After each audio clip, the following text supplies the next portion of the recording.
दोस्तों, आज की हमारे वीडियो का टॉपिक है दिमाग नहीं अचेतन मन बनाता है अमीर। हाँ दोस्तों, आप अपने अचेतन मन को ट्रेन करके अमीर बन सकते हैं। नेपोलियन हिल की थिंक एंड ग्रो रिच का ये गुरु मंत्र है। दोस्तों, आज की तारीख में भी अमेज़न पर हिंदी की टॉप 50 बेस्ट सेलर किताबों में शामिल नेपोलियन हिल की ये किताब 84 साल पहले लिखी गई थी। इसने सिखाया है कि अमीर बनने के लिए सबसे ज़्यादा ज़रूरी होता है अपने अचेतन मस्तिष्क को ट्रेंड करना। दोस्तों, थॉमस एडिसन ने 10,000 प्लांट बनाए थे और उसके बाद ही बिजली के बल्ब का आविष्कार करने वाला प्लांट बना पाए थे। उनकी सफल होने के पीछे ये सबसे बड़ी वजह थी कि उन्होंने कभी प्लान करना नहीं छोड़ा। सफल होने की गारंटी अगर कोई चीज़ दे सकती है तो वह है प्लानिंग। दोस्तों, नेपोलियन हिल की किताब थिंक एंड ग्रो रिच हमें ये बताती है कि ऐसा करने का सबसे प्रभावी तरीका क्या है।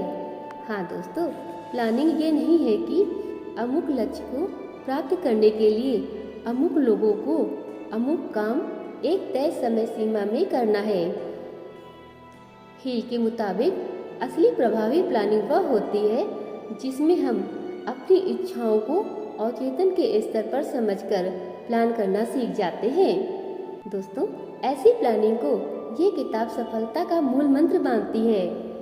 1937 में पहली बार प्रकाशित हुई इस किताब की अब तक 100 मिलियन से भी ज़्यादा प्रतियां बिक चुकी हैं।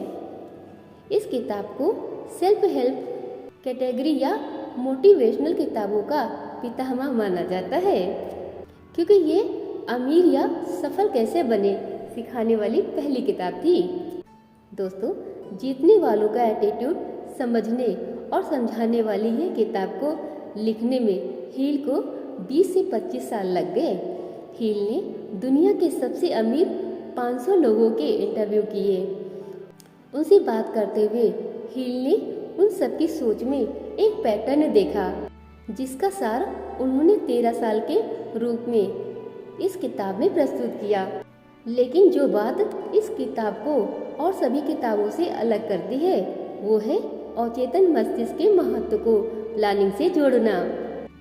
दोस्तों, किताब की शुरुआत में ही रीडर्स को निर्णय लेने की वार्निंग दी जाती है।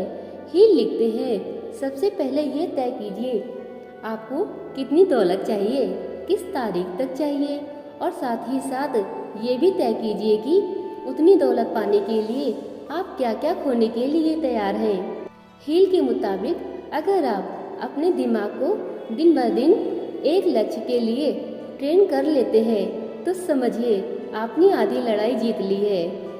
जो ख्याल आपके दिमाग को डोमिनेट करता है, दिमाग आपकी सोच को उस ख्याल की दिशा में मोड़ देता है और आपको उसे पूरा करने में लगा देता है। इसलिए हर दिन लगभग 30 मिनट जो आप चाहते हैं उसकी कल्पना करने के लिए लगाने चाहिए।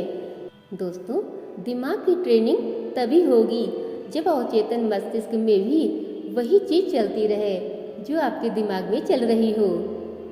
लेकिन हिल कहते हैं कि अचेतन मस्तिष्क की ट्रेनिंग बाकी मस्तिष्क की ट्रेनिंग से अलग होती है। अचेतन मस्तिष्क उन विचारों को ग्रहण करता है जिन्हें आप सिर्फ सोचते नहीं बल्कि महसूस भी करते हैं। हाँ दोस्तों, अगर आप महसूस करते हैं उस चीज़ को जो आप पाना चाहते हैं तो आप अपने लक्ष्य को बहुत ही जल्दी पा सकते हैं। दोस्तों, आगे हिल कहते हैं कि अपनी सोच या विचारों को महसूस करने के लिए हमें उनमें शिद्दत से यकीन रखना पड़ता है, उनके प्रति पैशनेट होना होता है। इस तरह की शिद्दत को हिल बर्निंग डिज़ायर कहते हैं। ऐसा अक्सर होता है कि हम ख्वाहिश को कामना समझ लेते हैं। सघन कामना बहुत कम लोगों में होती है।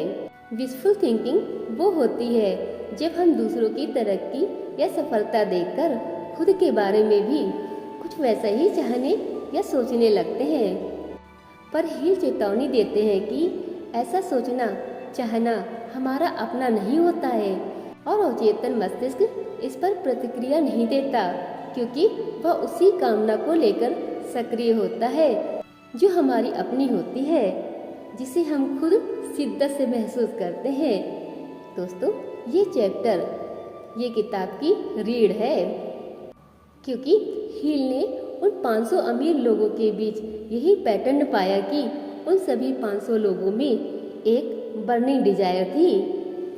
दोस्तों, मुंगेरी लाल के हसीन सपने वाली बात तो सुनी होगी आपने। हिल के मुताबिक हसीन सपने देखना, ख्याली पुलाव पकाना और चेतन मस्तिष्क को ट्रेन करने के लिए जरूरी होता है, क्योंकि कल्पना मस्तिष्क का वर्कशॉप होती है।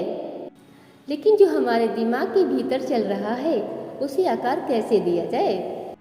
हमारी तरह सोचने वाले लोगों के साथ रहने से, उसी तरह के माहौल में रहने से इन ख्यालों को बल मिलता है।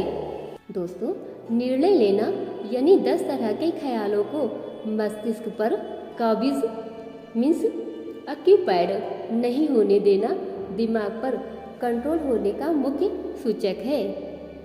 दोस्तों, इसीलिए निर्णय लेने की क्षमता को हिल ने सफल लोगों की प्रमुख पहचानों में एक बताया है। आखिर में हिल इन सारे प्रयासों को मेडिटेशन के द्वारा पुख्ता करने की सलाह देते हैं। दोस्तों, हिल इसे छठी इंद्रिय मीन्स 6 सेंस को डेवलप करने की प्रक्रिया की तरह देखते हैं, जिससे आपको गट फीलिंग अवसर को पहचानने की एडवाइस हासिल होती है। ये किताब अमेरिका में महामंदी यानी द ग्रेट डिप्रेशन के दौरान लिखी गई थी। तो दोस्तों, अचेतन मन को ट्रेंड करके अमीर बनने का ये नुस्खा यानी हिल का गुरुमंत्र आपको कैसा लगा, हमें कमेंट करके अवश्य बताइए। साथ ही वीडियो को लाइक करिए, सब्सक्राइब करिए और अपने दोस्तों के साथ शेयर करिए, जिससे इस तरह की जानकारी का फ़ायदा वो भी उठा सकें। साथ ही बेल आइकन भी प्रेस कर लीजिए। मिलते हैं एक नई जानकारी के साथ में एक नए वीडियो में। तब तक के लिए आप सबका तहे दिल से बहुत बहुत धन्यवाद।